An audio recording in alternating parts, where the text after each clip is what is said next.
Welcome to Naturopathic Beauty's Clear Skin Sessions, where we heal your acne from the inside out.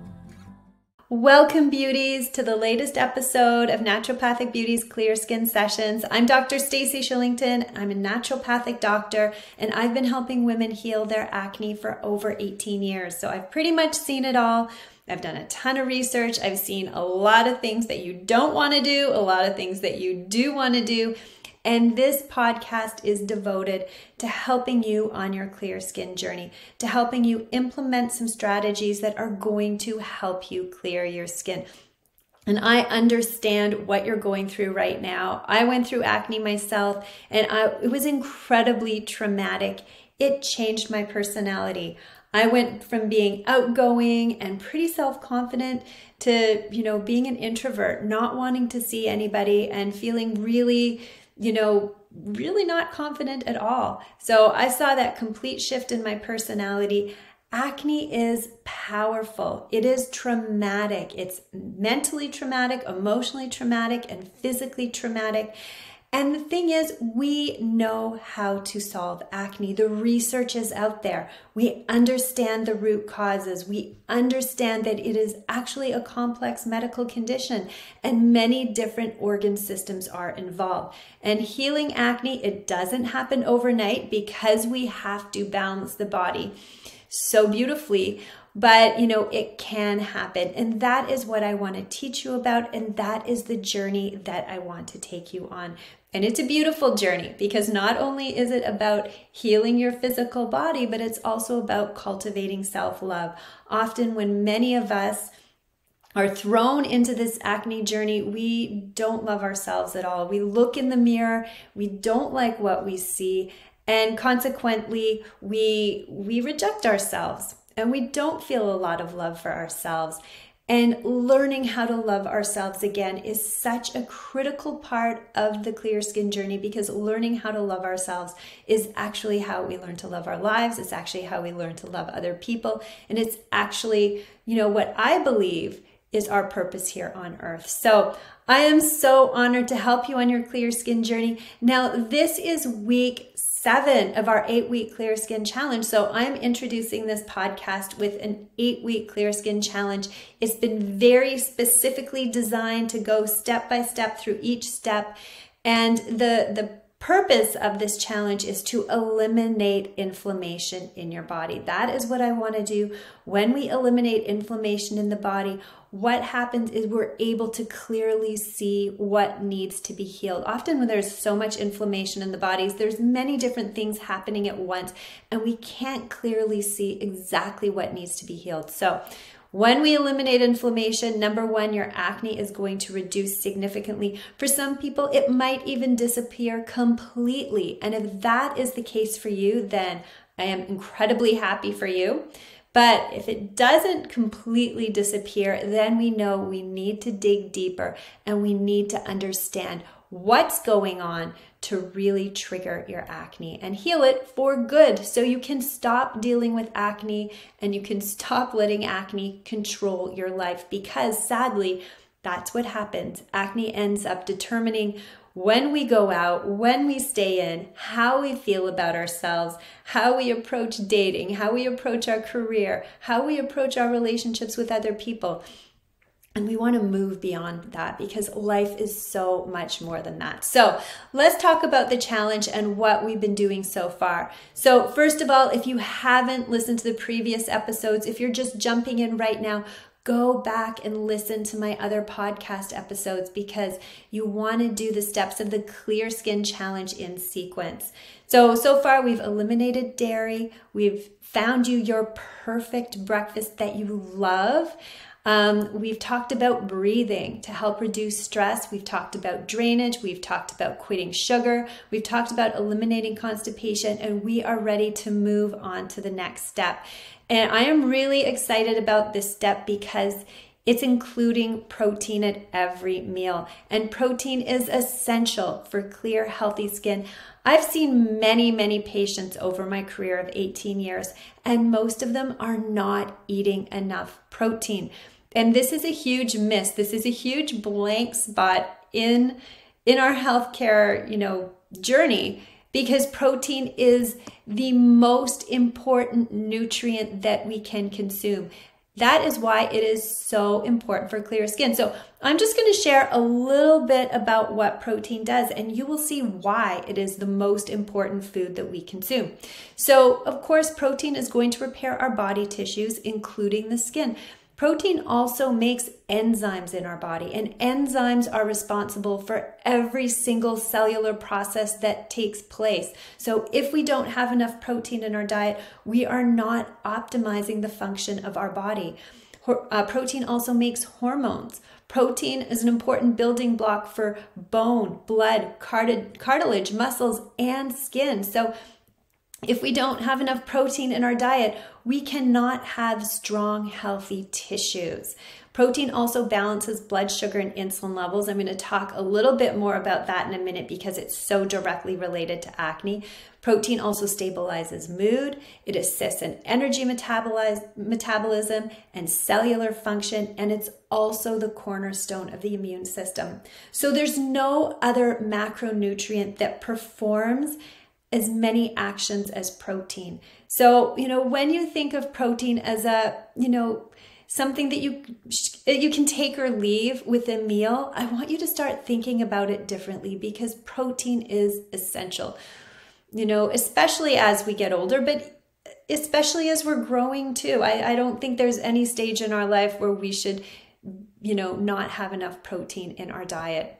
So when we talk about protein and acne directly, of course, we're going to talk about insulin levels because when our insulin is dysregulated, we are more prone to acne. And there is a lot of research that confirms this, that eating adequate protein at each meal helps prevent insulin spikes throughout the day. And acne is related to insulin spikes. This is a crucial part of the clear skin journey, is learning how to regulate your insulin levels. So how does insulin dysregulation happen? So often when we eat a diet that's high in carbohydrates, the amount of blood glucose in our blood vessels is going to be elevated. And when this happens, the pancreas secretes insulin into the bloodstream because insulin is key to allowing glucose to enter the cells of our body. Insulin opens up a channel in the cell, glucose is able to enter the cell. This is very important. However, when there's a lot of glucose, there's going to be a lot of insulin secreted. And when there's too much insulin secreted, over time, the receptors on the cell become sensitized and insulin no longer works as well. And so what happens, the pancreas is going to produce even more insulin. There's going to be more sensitization happening in the receptors, and there's also going to be more blood glucose in the bloodstream. So we have a situation of high insulin and high glucose in the bloodstream and not enough glucose in the cells, not enough energy. When we have too much insulin in the blood, high amounts of IGF-1 are going to be produced, and this is going to lead to high androgens. And high androgens, those are the hormones that increase oil production and that lead to hyperkeratinization in the pore of the skin. This leads directly to acne. So as you can see, insulin dysregulation and acne are very closely related, and it is essential to eat enough protein because protein is one of the magical things in your diet that is going to help you regulate your insulin and blood sugar levels and help you decrease inflammatory acne. So the other reason why it's so important to consume enough protein is because protein repairs the skin. These are the ways that protein helps the skin be healthy. So protein is involved in RNA and DNA synthesis. It's involved in collagen and elastin formation. It's involved in immune function. It's involved in epidermal growth, and it's also involved in keratinization. If there's any deficiency in protein, the skin is not going to be able to repair itself, and it's not going to be able to look as beautiful as you want it to look. So the skin and protein go hand in hand. Without enough protein, the skin cannot heal. And I often see this, people that have acne that does not heal properly. Blemishes that stick around for a long period of time, or even when there's a lot of scarring going on, often I find there's not enough protein in the diet. So let's be sure that you're eating enough protein. And of course, this is the question: how much protein should you eat? And there is a formula. So if you're going to eyeball it, 25% of each meal should be protein. If you really want to do it right, let's take a look at this formula. So first of all, you want to find your weight in kilograms. So if you know your weight in pounds, simply divide it by 2.2. So for instance, if you're 125 pounds, divide that by 2.2 and you will get your weight in kilograms. And then you want to take your weight in kilograms, multiply it by 1.5. That's how much protein you should eat in a day. So if you're 56.8 kilograms, multiply that by 1.5, and the answer is 85 grams. You need to eat 85 grams of protein a day, divide that by 3. That's about 28 grams of protein per meal. So on average, you want to eat between 20 and 30 grams of protein at each meal. Now, when you're starting out, that can seem like a lot. You may want to increase your protein intake gradually.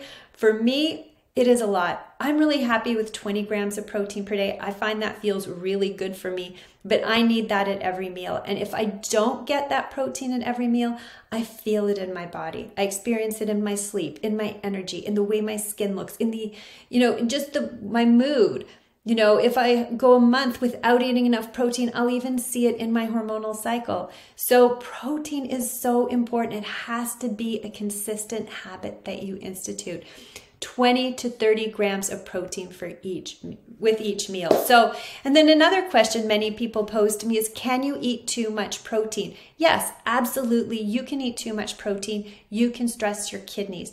I do not advise that you eat more than 30 grams of protein with each meal. And I also don't advise that you eat too much protein without adequate fruit and vegetables, specifically vegetables. And that is because protein creates acidity, and we need to consume adequate vegetables to really oppose this acidity and keep your body at a proper pH. So there is, something called potential renal acid load, and you can download an app. It's a chronometer app, and you can follow your PRAL score to ensure that you're eating enough alkaline foods so that the protein does not create too much acidity in your body. So this is important. You need to get adequate protein, but you need to balance your protein with enough vegetables to ensure that your acidity levels are not too high. So many of my patients, they don't want to download apps. They don't want to follow that. That's okay. You can look at your plate as a pie chart. 25% of your plate is protein. A full half of your plate is vegetables. If you go by this rule, you will likely be consuming enough vegetable to offset the protein acidity. But if you want to be very specific about it, there are some great apps out there that can help guide you. You can follow the Chronometer app and you can chart your PRAL score. This is a great way to do it. And you can also download an app called MyFitnessPal, and this can help you determine how much protein you should be eating throughout the day. So you might be saying, well, what does 20 to 30 grams of protein even look like? And this is where the app is going to help you. It is going to tell you, well, chicken breast, that weighs this much is going to give you this much protein. 2 eggs is going to give you this much protein. So you will be able to understand, even just charting for a week or two, exactly what 20 to 30 grams of protein looks like and how to implement it in your diet so that you feel wonderful. Okay, now I'm going to share some of my very best protein tips with you. And number one is quality over quantity. So if you are going to invest your money anywhere when it comes to your health, I would invest it in high quality protein each and every time, because protein, the protein that you eat determines what your body is made of. Protein is the building block of your body. The best quality protein sources are grass-fed and finished beef, lamb, bison, pasture-raised eggs, and clean wild seafood. You can never go wrong by ensuring that you're eating high-quality protein. I really want to drive this home. You don't want to eat substandard protein as much as possible, as much as you can afford. This is the place to invest your money. I believe it's more important to put your money here than even putting your money in supplements, or putting your money into even organic vegetables. Sometimes I would put it into high quality protein. Although if you can afford to do both organic vegetables and high quality protein, I would definitely do that. But investing in high quality protein is a very worthwhile and important thing. And I get this question so much: animal protein or plant protein? And animal protein is far more bioavailable than plant protein. It just is. So plants, when you think of a plant growing in the wild, it has very little defense. Somebody can just kick it over or eat it. It can't do anything. But it has developed a defensive system. It does have certain compounds within it that make animals sick, that can make us sick, certain poisons. That's how a plant protects itself. And there's certain components of plants called saponins, phytates, tannins, polyphenolic compounds, protease inhibitors. And these compounds actually prevent protein from being absorbed into your body. It can actually steal nutrients and make you weak. So if you are a vegan, if you're adopting a vegan diet, you can't just assume that you are readily absorbing the protein from plant protein. For instance, nuts and seeds. Nuts and seeds are coated with phytic acid. And if you don't soak your nuts and seeds prior to consuming them, you are not going to be able to absorb the protein from these foods.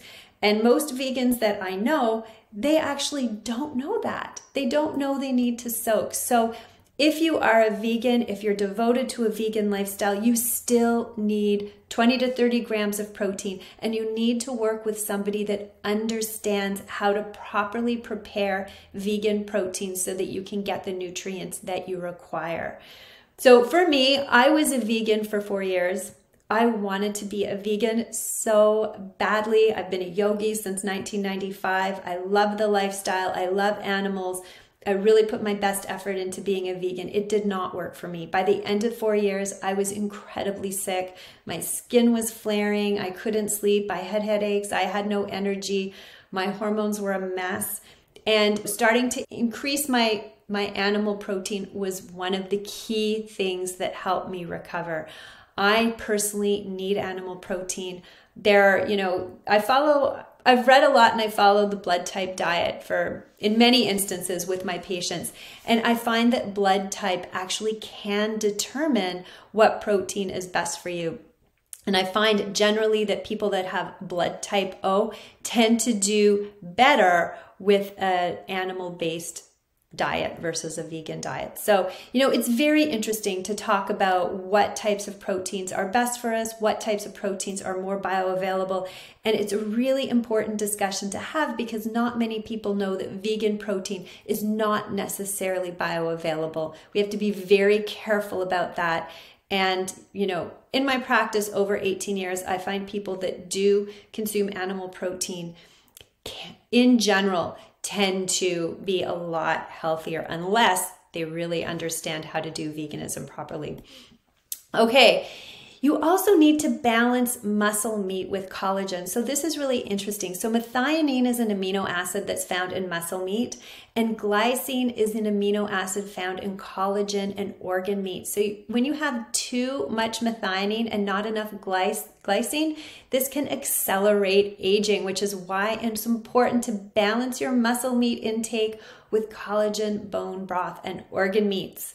This is just a little tip I want to share with you, but it is important. So you can't just have chicken breasts all the time, or you can't have, steak all the time. You also want to make sure you're having collagen, bone broth, and I am a huge fan of beef liver. I can't even tell you the shifts that I see in patients when they start to implement beef liver. It's like it's the superfood out there. Okay, so I hope that this has really helped you put together your meals and amplify your health. Protein is so important on the clear skin journey. It is essential for clearing your acne. It's going to be really hard to eat a protein deficient diet and have clear skin, regardless of whether you eat animal protein or plant protein. So stay tuned next week for week 8 of the Clear Skin Challenge. This week, I want you to download My Fitness Pal, which is an app. I want you to start tracking your protein intake to see if you can make it up to 20 grams of protein with each meal. You can also download the Chronometer app, follow your Prowl score to make sure you're eating enough vegetables to offset any acidity created by the protein. If this is too complicated, just use your plate as a pie chart, 25% protein, half vegetables, and you will be good to go.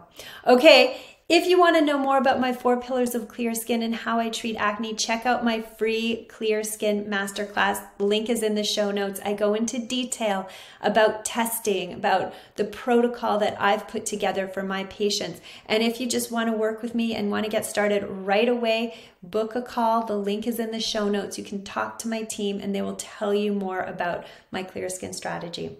I'm sending you all so much love on your clear skin journey. I know it is difficult, but keep going. Do this 8-week clear skin challenge. If you don't get the results you want with this, there's more answers out there, and I'm going to share them with you in this podcast. So I'm sending you my love, and have a great week.